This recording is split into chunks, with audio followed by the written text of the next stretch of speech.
Hey guys, welcome back to Two Dudes Talking. Today we are talking about our top 3 favorite TV shows of all time. Check it out.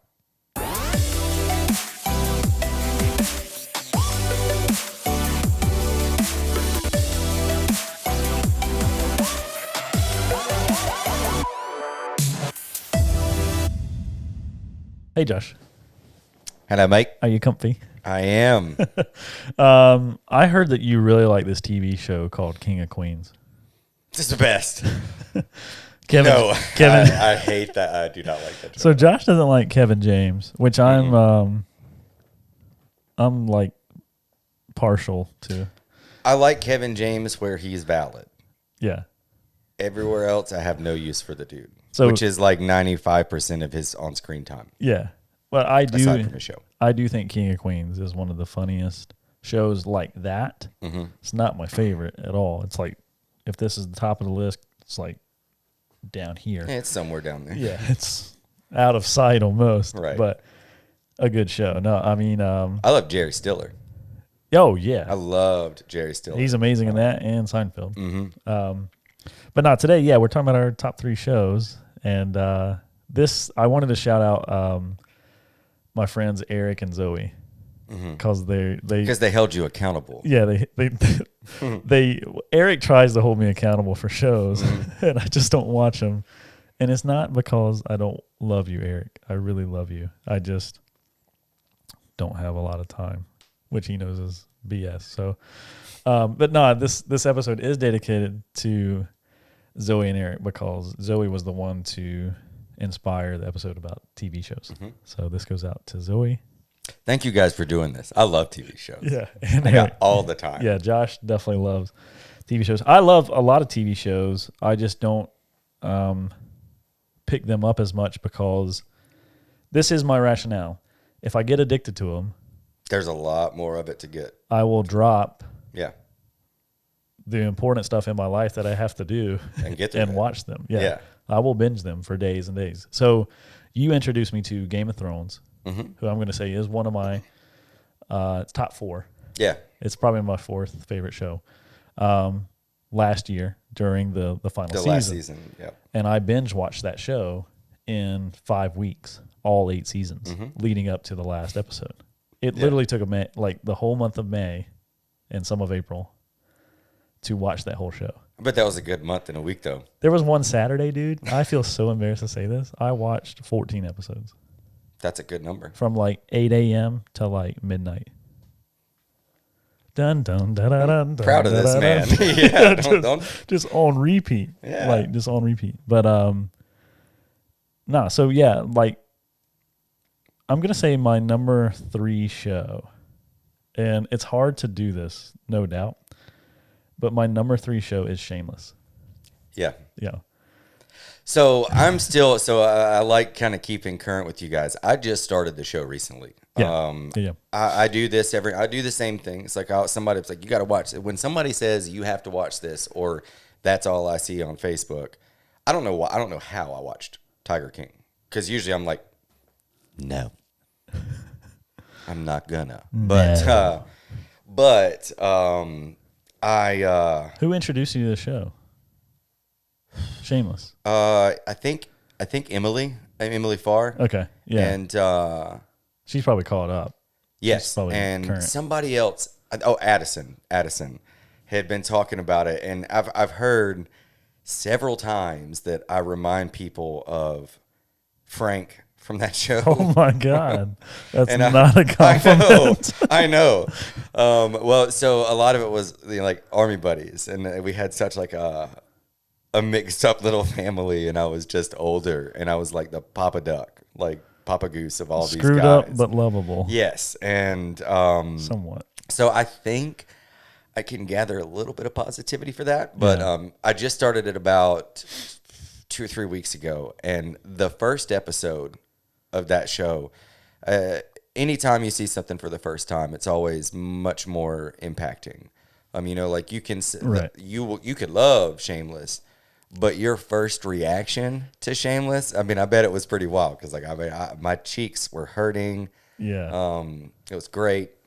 First episode's wild. The whole first season's wild. I'm only actually up to through season 6. There's 10 now, which is blowing my mind. I can't wait for us to talk about it once we're both done. Yeah. But yeah, the characters in the show are. They're the scourge of society. Yeah, in a way. you just can't stand them in a lot of ways, but you love them, right? And so many more. My favorite character from the show is probably Lip. Yeah, Lip, and so you're on season 2. I'm about halfway through the second season right now. So Lip becomes just awesome going into these deeper seasons. Right. And then, but like the character that I hate the most outside of Frank, who I do like for a lot of reasons, but he's just such a jerk. Dirty person. Yeah. A dirt leg. Like if Frank Gallagher was a real person, nobody watching this would like him. No. You just wouldn't like him. He'd be like, you're the destroyer of worlds. Yeah. They make video games about you for nerds in 1995. Yeah, exactly. But the character that I hate the most is Debbie. The redhead the daughter. Yeah, the youngest daughter. Yeah. And you'll know why going deeper in. So annoying. So it's really good though when any movie or TV show does it right to where you not only identify with the positive parts of a character, but like Debbie problematic. And I've seen that for even the little bit of the show I've seen so far. So I can only imagine like the complications she's going to bring up. I hate this broad. Right. But, you in a way, like you have to, of course you have to. Yeah, I mean, they write the character to hate her. Right. I mean, basically. And so I love seeing kids really pull it out. The new It, I loved that. Yeah.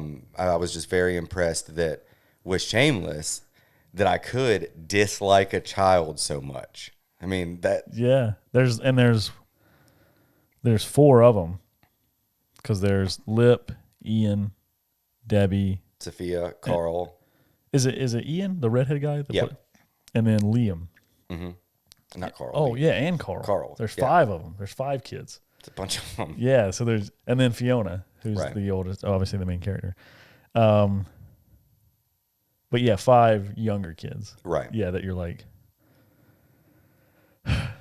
So what?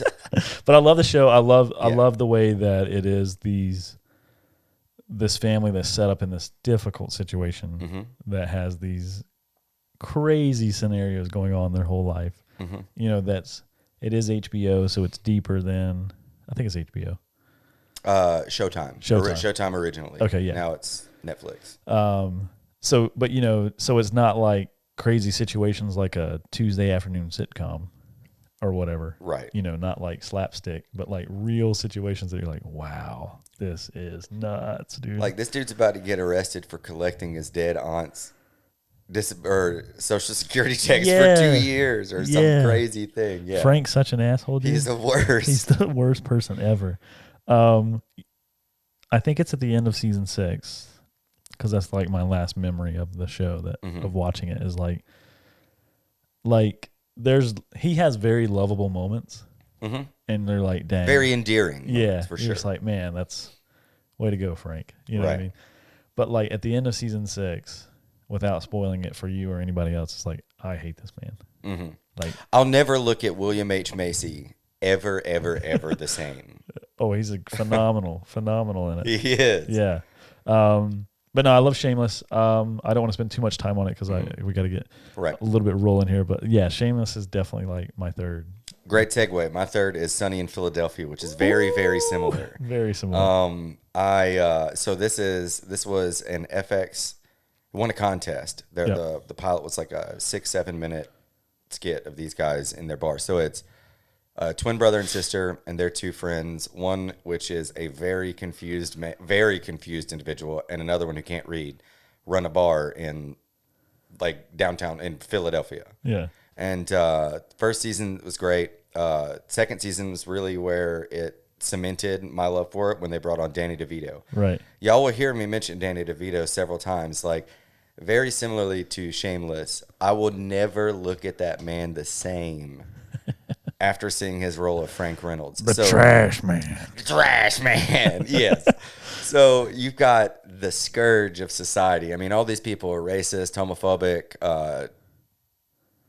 scum buckets. Yeah. And their series of misadventures as they try and keep this bar afloat, as they try and get in to different schemes and scams, and Right. it's just so bizarre. But I think it was season 3.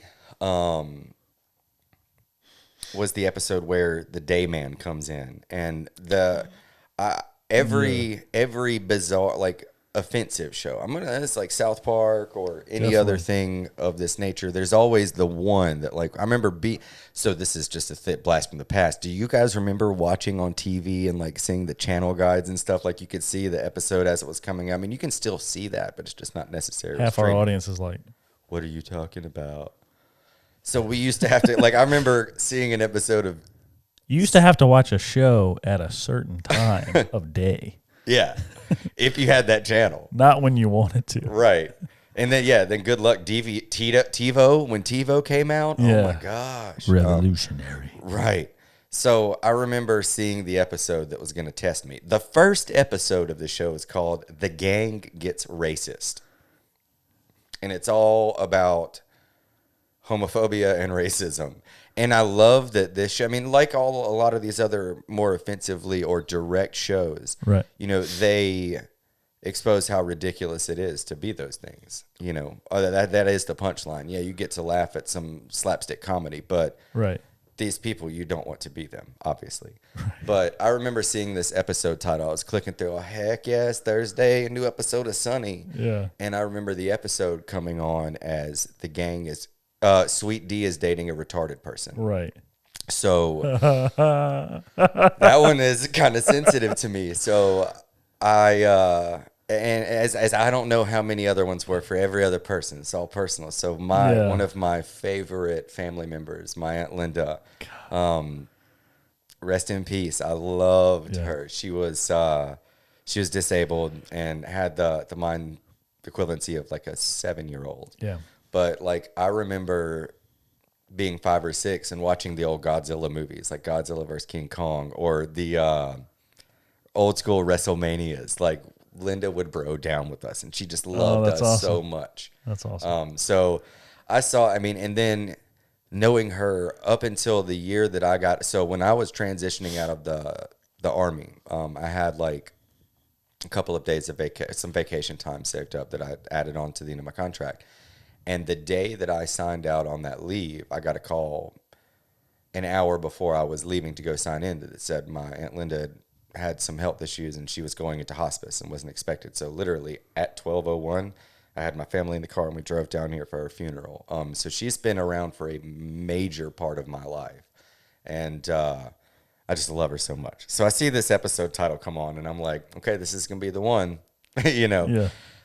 It wasn't 30 seconds before I was crying laughing at this episode. Yeah. And the premise of it is the girl, it's a twin girl and her twin brother.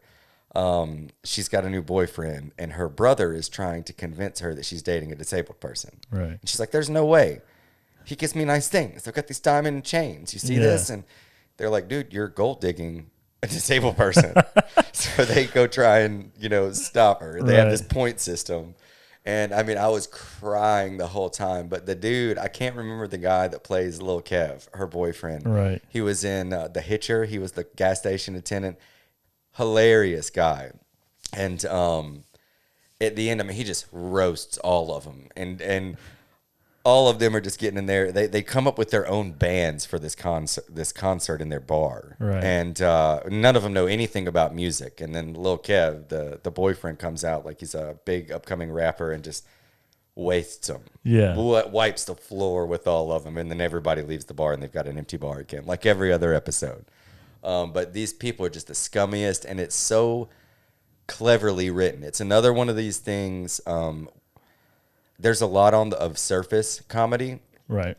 but if you're the teensy bit teensiest bit intelligent. Like you can look behind some of this stuff underneath some of these surfaces and see some really, really clever conversations going on. Right. A lot of dialogues about things that are going on in the world, obviously to make it relatable, but really good, deep stuff. So I've got a lot of appreciation for Sonny, and I will laugh. It does not matter what quote I hear from Sonny. I'm going to just start laughing. I'm going to be like, Right. oh, yeah. Right. The trash man. The trash or, man. Any number of things. Right. Who pooed the bed? It's a good another good episode. The episode you were just talking about with Sweet D dates. What is the official title? Sweet D is dating a retarded person. A Is the retarded episode person. title. Yeah. But the date where Where they go to the house. where he's laughing. Yeah, and he's just got what is? He's got Are they eating popcorn? They're eating popcorn, and he's got like a juice box. Yeah, it's like a Capri Sun or a High C or something like that. Yeah, it's a High C. Yeah, and he's just like having the time of his life. His life. That episode's so offensive. It is, but it was the one that won me over for sure. I was like, all right, I've been with this show for 2.5, 3 years. Right. I've seen what I'm imagining is going to be the most offensive to me. Right. And boom, here we are. Love it still. Right. So that brings me to my number 2, mm-hmm. which is Mad Men. Never seen an episode. Yeah. So Mad Men is it's a great show that was, I can't remember when it started, but I think it's like around 2008, maybe 2009. Mm-hmm. Sounds about right. Into the mid 20-teens, mm-hmm. if you will. Teens.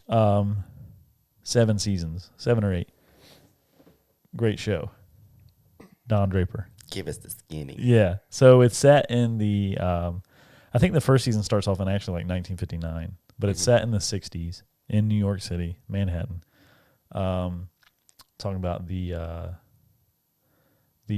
advertising agencies of the 60s. Right. And just how they can, they're just basically controlling the world through advertisement. Right. But the name Mad Men comes from, there's Madison Avenue in New York, and that's where all the big agencies were on, was in Madison Avenue.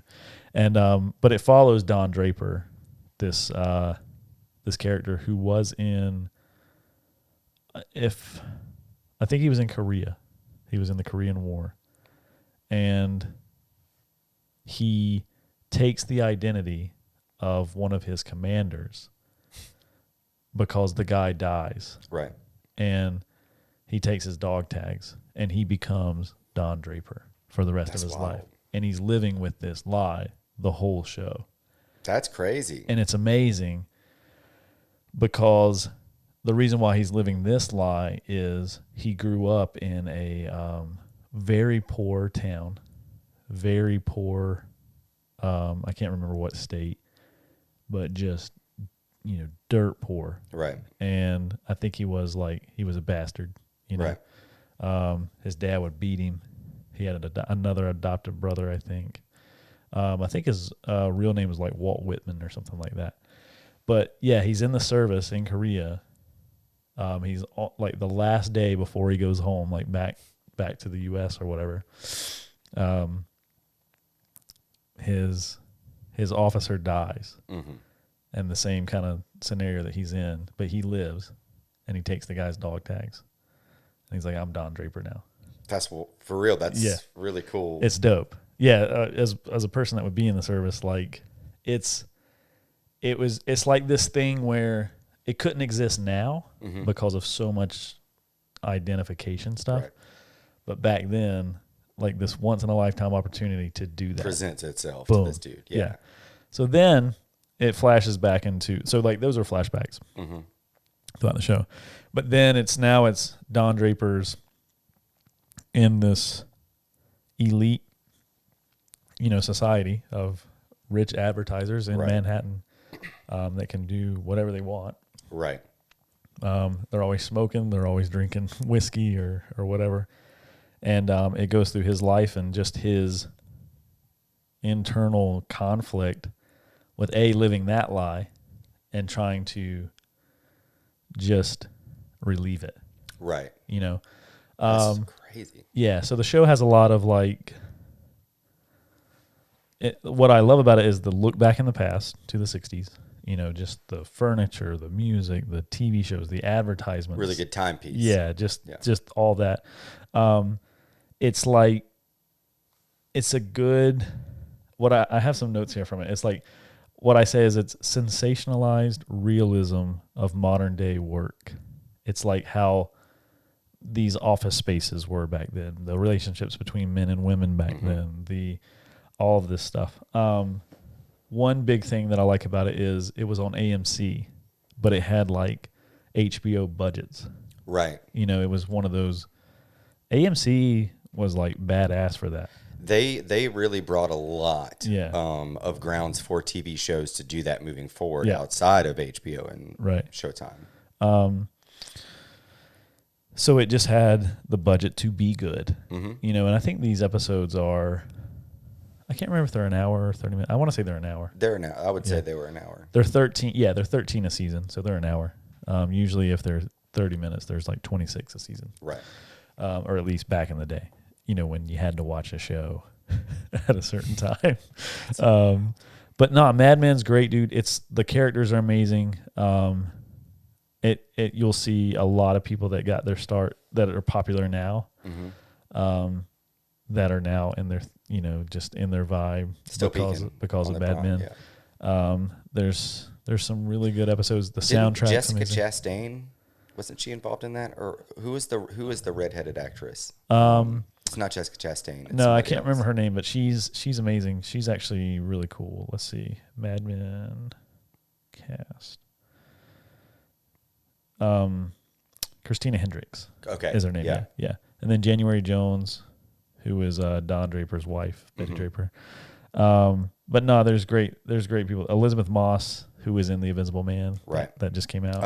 Also in Handmaid's Tale. Yep, great. That's a good one. And in Us.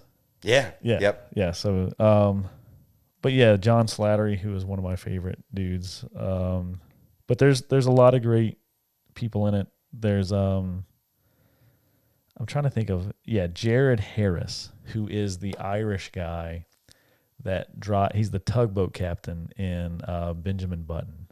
Oh wow. Yeah, he's in it for like three or four scenes. Amazing, phenomenal dude. So yeah, Mad Men. I love that show. It inspired stuff that I did in film school because I love that time period, mid-century modern furniture and design and all that stuff. Love it. Mad Men, number 2. Awesome. Yeah. My number 2, we already mentioned, but Game of Thrones. I was fortunate enough to. I mean, I think the way that you saw it is really unique.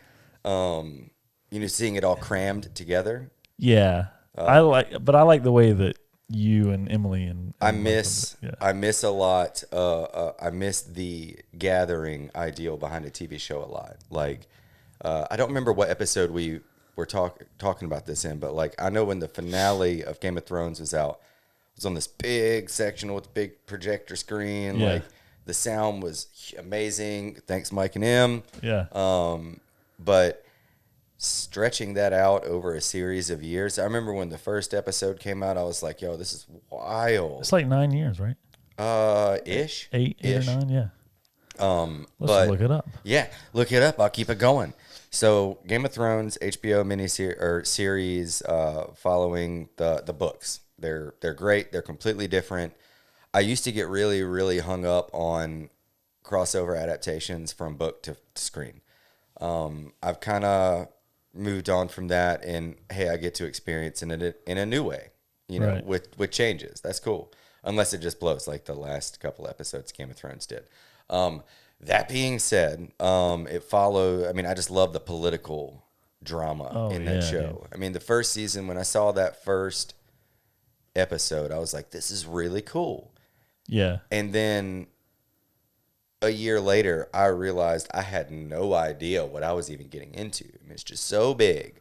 And, it starts out focusing on this one really good, morally straight bunch of people family, yeah. in this really corrupt world. But then you start in the later seasons getting inside those people's heads. And, like, I remember so one of the reasons I like TV shows more than movies. I think there's some standout movies. Some movies are some of my favorite things. But the big thing I like about TV better is the extra content. I love the details. I love the filler. But Game of Thrones, the character progression is great. I know some of the people that I started out hating in that show became some of my absolute favorites by the end. Some of the people that I kind of had an appreciation for at the start, I was ready to see him wasted 2 episodes later. Oh, absolutely. You know, it's a very Who's the so there's the bald guy Varys, and then his counterpart. Littlefinger, Yeah. Baylor, yeah, Baelish. Baelish, Peter Baelish. Love Baelish. I love the spider. Love Baelish, but when he died, I was like, hell yeah. Yeah, you earned it. Yeah. Ass. Yeah. It's like know? you have rode this fence for too damn long. Right. And now you deserve it. And now you're about to get split and down the middle. Yeah. And that show never failed to give a really good death or punishment to somebody. There were a couple in the last season that didn't really, I think, get their desserts. But like with particular example, Jamie Lannister. I'm not going to go into the details of what happens to this guy to prevent spoiling for other people. But when his life changed, when his physical life changed, and he lost it, you know, when something happens. I mean, that was such a wonderful transition. Yeah, he's one of my favorite people. Yeah. And at the end, I mean, even though I was like, dang, dude. It's weird. He stuck by his priorities, even to the end after losing everything he was as a person. Like, I think they painted a lot of really pretty stories. I was in Afghanistan when the Red Wedding happened. Right. And again, I'm not going to do any spoiling for people, but I remember it took like 2 or 3 days after it came out to get the episode fully downloaded. And everybody's like, oh, it's crazy, it's crazy, it's crazy. And I remember watching and waiting. I was like, this isn't too bad. No. And then the whole, you know, with no other show. That episode just pops off. It's crazy. This show, like, I think more than anything else, I love that at the end of a season, every season I had my predictions of who, by then I had my predictions. This guy's coming out on top, or that girl, she's going to do this, or she's going to do that. And then like a house of cards, they would crumble it and redo everything and just keep you guessing to the very, very end. The politics of it's great. It's great. The time with all those characters is so good. It's wonderful. That's why I wish I watched it like you guys, because I just looked it up. It is 2011 is when it debuted. It ended in 2019, so 8 years. 8 years. Which is plenty of time. Like, so, yeah, in between these episodes was where the actual magic happened. It's like I'm sitting here talking with all my friends, like, oh, my gosh, you know, what's going to happen with this? Like, I was speaking about Michael and Emily. The conversations that I've had with her, this girl, Emily, like in between these episodes, what's going to happen next week? What's going to do this? What's going to do that? Yeah. Like for a series of 8 years, 7, 8 years. Yeah. You know, that's why I enjoy the TV a lot more. Yeah. I remember watching the first episode with you because you showed it to me at the house, at your house. The first episode to me is not, you know, the best. Yeah, of that show, by no means. Yeah, of no means, you know, but like just as an opener for a show. Right. You know, like Ozarks. Yeah. That's an opener. Yeah. Shameless. Ozark. That's an opener. Yeah. Breaking Bad has a great pilot, you know, which is like so Game of Thrones, like the opener was weak but awesome. But I will say the last episode, the conclusion of the that first season is like apple. Yeah, which is crazy. No, that's a great show. I'm glad I didn't watch it like you did because of everybody's discrepancies of season 8. It wasn't so personal. It wasn't personal. Right. It was like I invested in the characters because I've been watching them nonstop for. It was personal for me though. Weeks. Oh my gosh! But man, I was like, man, 8 years with these people, and you're gonna do that person like that, or this person gets to be that. Right. You're like, no. You know, it is everybody's right in America to be as offended as you want to, and you will not die. I just want to say that on that note. I hated some parts of the last bit of that show. The memes of the last season were amazing. The coffee cup. Yeah. Bran. Oh, the police video with I'll be watching you. You know, just the social media around it was amazing. So I actually have this was such a great gift. Thank you. It was Nicole got me this book, and it was the life and story of Hodor. Oh yeah, I've And seen it. I haven't read it, or obviously. it's I did. Yeah. I did. Yeah. I didn't read the whole book because when you open it up, it Right. says nothing but Hodor Right. over and over and over again. Right. But on the very last page, there was a hold the door thrown in there. Nice. If you didn't Oh man. if you have seen this book, take the time to scan it because there's some dope. gems in there. That is and dope. that there are scenes in that show that brought me to tears. Several different times, but like one of my favorite on-screen deaths is that scene. Yeah. And there are many more highlights that I have about that show. Right. I mean, we could do an whole episode about Game of definitely Thrones, need to. and we should. The one thing I'll say about season 8, and we're gonna go a little long on this one, folks. Sorry, it just is what it is. Gonna be that way. But season 8, this is a spoiler, so if you haven't seen it, dip off for a second. Earmuffs. Yeah, earmuffs. But the decision, like everybody was mad at Danny for just wrecking King's Landing, just wrecking it, and I'm just like, yeah. It's like, yeah. That wasn't. But what I loved about it is they literally gave that like a good minute and a half of her sitting on that dragon, contemplating that. Yeah. Just like, I know this isn't right. I know I should probably do this, and this. But you, ma'am, screw it. You was a bitch and you got burned. Yeah. With everybody But like else. her acting right there is phenomenal.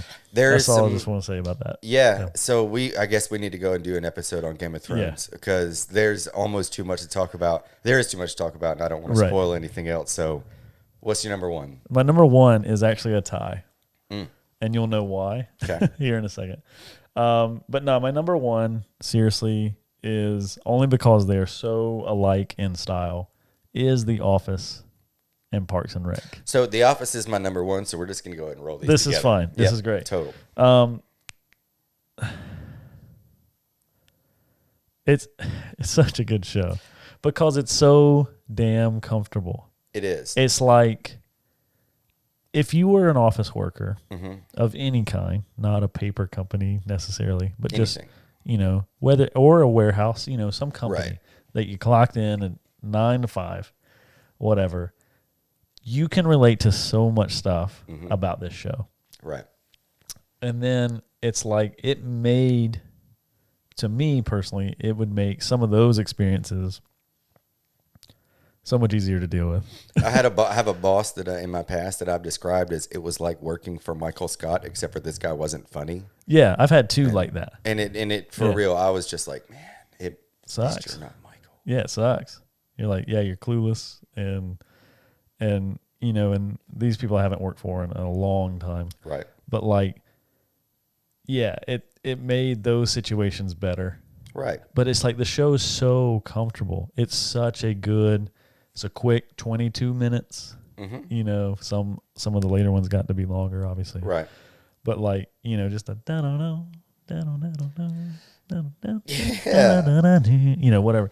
But just a comfortable show. So funny, so stupid, So well written. so well written. With some great. A lot of people don't know how much of the cast was involved with that show outside of being on the camera. Mo's real name in life is something like it's Michael Screw. Is it Mosif? No, it's Michael first name and his last name is something very similar to Schrute, which is the inspiration of the two Michael and Dwight Schrute. Yeah, Schrute Farms. But no, so I loved The Office. I saw it as it first came out. I was this was my first relationship ever, serious relationship. This girl Meredith had gotten me for our anniversary. You get yourself a girl that gets you a present like this, you can find yourself in trouble with children's. She got me a DVD for every month we had been together on our first anniversary with like a little like bow tied up together. Oh wow, that's dope. And some of them were copies of things we had seen in the theaters or something like that. And then, she got me something else, as well. But like, yeah, that and a box of Little Caesars. That's an Y'all inside catch joke. me on Patreon for that joke. But it was the Office was definitely on there. And I remember we threw that in that night and didn't watch a single other thing because it was the first season. Shout out to women just real quick in general for being like thoughtful like that. Right. Just like, I'm gonna get you a DVD every month or whatever, or just the thought of the idea behind the gift. Right. Where It's dudes funny, are like, man. here's a bag. No, see, it's funny, man. I'm a very thoughtful person. I am a very thoughtful person because awesome. I that's why I appreciated it Right. so much. It's like for her, I don't remember what I had done. It's one of the love languages. Yeah, but we had a really good vibe, and that show that was from the start to the finish. Like, I loved how comfortable it was. Like, you could be watching it and you'd be laughing, of course, because it's very funny. But like, that show would hit you in the feels sometimes. Oh, dude. So spoiler. Pam Beasley art show. No one comes but Michael. And he's like, how much? Right. And she's like, what? He's like, I want to buy it. I want it. He's like, we need it for the office. This is great. Yeah. It's like that one just like. Well, it's that show is driven off of everyday human interaction. A lot of it's uncomfortable. A lot of it's awkward. Like, one thing that we've talked about outside of this studio is you can't expect people to return yourself from them. Right. You cannot do that. And this show exemplifies that so much. With Dwight, Michael, you may think you're Jim, but you might really be Kevin or Oscar, or Creed. But like, these everyday interactions are very often. I love Creed. Yeah. They're very comical in that show, but at the same time, there is so much depth to them, always lurking under the surface, that when they just pull that teensy bit back, you're just smacked right in the face. Do you have a standout episode? The Survivor Man episode where Michael got upset that he couldn't go camping. I love it. So Michael Scott. So again, if you haven't seen the show, it's very widely known. It was the literal #1 show on Netflix, overtaking Friends, and then NBC announced that they were doing their thing. So it's just a bunch of office workers in a paper company, but it's Steve Carell is great. Rainn Wilson, John Krasinski. They're just it's hilarious. But the boss gets upset that he doesn't get invited to the camping trip for all the managers. So he's like, I don't need that. I'm gonna go do my own episode of Survivor Man. And like, right out the gate, he's like in his business suit in the middle of the woods with a camera and a tripod. And he's like, man, it sure is hot out here. He's got a knife, a bag of sunflower seeds, and a camera. And he ends up eating all the seeds within like 30 minutes, right? And he's cutting off all the sleeves because he's too hot. He also has duct tape, because 30 seconds later they cut to a shot of him talking to the camera with his clothes duct taped. But man, it gets cold here real fast, So just being exposed to the elements as much as I have, like that was really funny for me. But Dwight, on the extended episode, this was on the DVDs. This is one of the things, like, they showed a few things of Dwight like accompanying Michael unknown with the camera team in the woods. But like, there was two things when he sacked him with the mushrooms, like, and Michael was completely unawares, was just so funny. But the two things, that was when Michael walks by this big tree and Dwight's down underneath it in like a hollow tucked in. And Michael's talking about how woods crafty he is. And he just walks right by this other person in the woods. It's just, and a camera crew. Was just so funny. But the Dwight's checking on Michael through the scope of a rifle. And he's like, oh, don't worry about this. The safety's on. And I mean, it's just good stuff. That and any holiday episode. Any Halloween, Christmas, any holiday special was always stand out. Those are good. So Michael Scott's character, like, you've got this guy who needs affirmation from other people so bad. So much worse than normal. The normal person, combined with a complete lack of self-awareness. Yes. And you have one of the most miserable people to deal with in your life. And you have a completely inept socially speaking individual that is 150% ready to support him. Yeah. It's terrible. Yeah. It's absolutely terrible. So like this person in real life, like a Frank Gallagher, you would hate. Yes. Yeah. In a very short amount of time. Yeah. But when he's interacting with other people outside of you, it could be very, very funny. Right. So like those bosses that me and you maybe have had that are like him, while they were somebody watching our situation from the outside was probably like, dang. Or watching a boss deal with somebody else would be funny sometimes. And I've had those in my life as well. But talking about Parks and Recs though, the characters on both of these shows are great. I think anything that comes out of Ron Swanson's mouth needs to be written down in a book somewhere. Yeah. So like I love both shows. The Office is better written. The Office lasted way longer than Parks and Rec. All right. But Parks and Rec, I love the characters more. I love more. Let's say this: I love more of the characters in Parks and Rec than I do of the characters in The Office. Leslie Knope is super cool in Parks and Rec. Ron Swanson, obviously. Let's see. There's who's the guy? He's the older white guy. In Parks and Rec. Jerry, that they just pick on. That he's just kind of dumb, but he's just so funny. His character name is Jerry. I'm not sure. He's but then Aziz Ansari, isn't it? He's what? Aziz Ansari. Oh yeah. Great show, but obviously very similar. The styles of filming, just complete snap zooms the whole time, right, and stuff like that. Very individual interaction with the camera as well. Yeah, Rob Lowe comes in for Parks and Rec, who's the GOAT. Right. Favorite episode of The Office though is it's probably when Michael and Jan are together. The dinner party? The dinner party. That's the TV. That's a hard one. The TV. Or when Jan gets her boobs done. Yeah.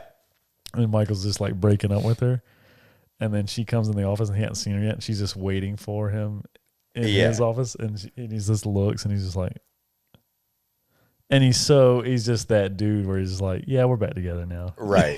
Just that. So flaky. Yeah, just so flaky. Just not self-confident at all in any of the decisions. Well, it's funny, I think not having seen as much of Parks and Rec. Yeah. I mean, I've seen enough to know the actors in it. And there were some really funny moments. For example, like the first time I ever watched it was about halfway through the second season, maybe early third. But Ron, for some reason, was pulling his teeth out with a pair of pliers. Do you know what I'm talking about? Yeah. So like I think The Office really opened the door for Parks and Rec. Right. Because, you've got the British Office, then you've got the Americanized Office, which was way more successful.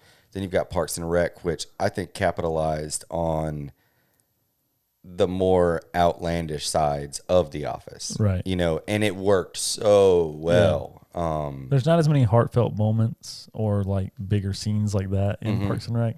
There's some great stuff in it though. There's some great content or character interactions, and it's got probably even more famous people, to be honest. I mean, it's got, like I said, it's got Rob Lowe, it's got Chris Pratt, Aziz Ansari, it's got several people like that. But yeah, I mean, it's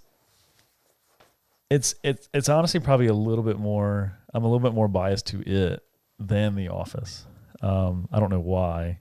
Just I think it's like even dumber sometimes. It is. A little like more outlandish. Yeah, a little bit more outlandish. They're willing to go there, and it works so well. Yeah, but both of those shows are just comfortable, man. Like they are just like I can binge them.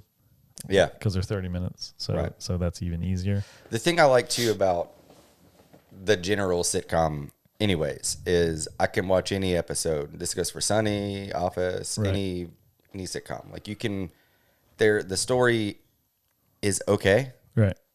It's all right. Me. But it's the interactions. Like I can pick any episode of any season of any of these shows now and enjoy it as much as if I was watching it in sequence. Right. I like the throwaway value of them as well. Like if you're in a Right. Netflix bender, Right. and you don't want to wait to get to the critical plot point to get to this certain episode, Right. Nah, ain't no big loss. Beep, beep, beep, beep, Yeah. beep. Going to season 12, watching episode 8. Right. Yeah. Right. Chilling. Yeah. So comfortable. So comfortable. Yeah. Before I guess we wrap up, I'd like to throw out a few honorable mentions. Yeah. That's great. Over the years I've seen some really, really solid TV shows. Yep. So from back in those days, like when when TV was different, Prison Break and 24. Okay. Both were 24 is great. dope.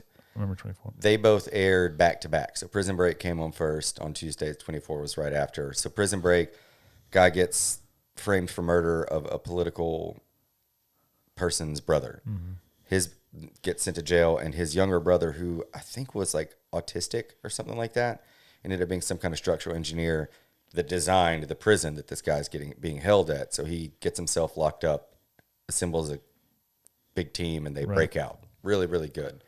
24 anti-terrorist unit. Great. Is that Southern Jack one. Bauer? Yeah. Yeah. And one of the Kiefer. There's an episode in Kiefer. Sunny in Philadelphia where they impersonate police officers. Oh, yeah. And instead of getting a dog to escort them around, the one guy like messes it up and he ends up with this like junkyard cat. That's what they call it. And he calls it Special Agent Jack Bauer that rides around with him. Nice, dude. He was born in a pot of gasoline. I seen him catch on fire 3 times. Like it's crazy. This wild cat. But so the 9 Lives, man. 9 Lives, dude. So you got Prison Break in 24. Yep. The Chernobyl miniseries on HBO was so good. It was very, very sad. Very. I felt very connected. Like I mean, I was born right after this happened, and I can only imagine the fear that was going on in the world in those times. Band of Brothers, got to throw that out there. There's plenty of content on that. You know, maybe one day we'll talk about that one again. Yep. But let's see. The best paranormal show I've ever seen, hands down, is on Netflix right now. It's called The Haunting of Hill House. I'm not kidding. The last episode of that show, I mean, I ugly cried. Right. It was so moving. It was a great spooky.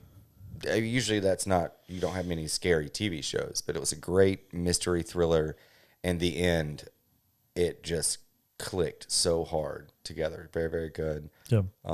That's a couple good references. For the folks. For me, there's I love Seinfeld. I love classic ones like that. I do like King of Queens. I do like Friends is okay. It's not my biggest one.